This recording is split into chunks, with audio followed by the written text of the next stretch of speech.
tornadic looking clouds. And it was just really weird. But I was at the store and I didn't have my regular recording device that I use for YouTube.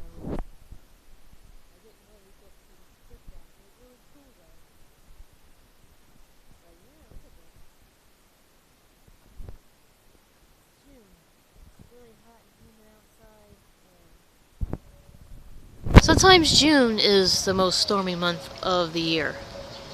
It's a toss-up between usually May and June when we get the most storms. This is a pretty good, decent storm right here. So, I was just chilling out, relaxing inside, and I got a flash flood warning on this device. On my phone, too, and it said, flash flood warning. I want to come out and check up on the weather.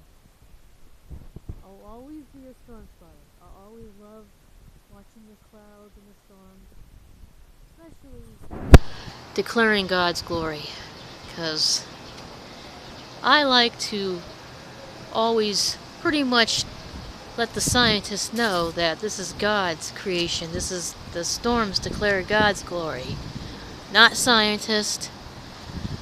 They don't worship all these stuck-up people in the weather community that think that they're gods themselves, but they're not.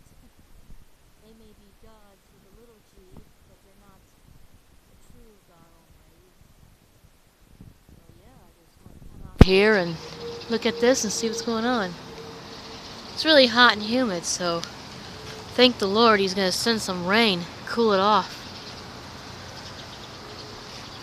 And yep, this is awesome. Like I said, I wish I would have had my device yesterday when I was at the store. I would have been able to record some really epic looking clouds. I mean, the clouds are like out of this world. They didn't look like normal storm clouds. They didn't look like these at all. They were really dark and chaotic looking. Parts of the sky looked completely clear, while other parts look completely chaotic, you know? Kind of makes me think of the rapture. That's what I was thinking yesterday, like, holy moly, these clouds are not normal, so just want to come out here and take a look at this beautiful storm clouds. Oh yeah. Gonna get some good rain. It's already starting to cool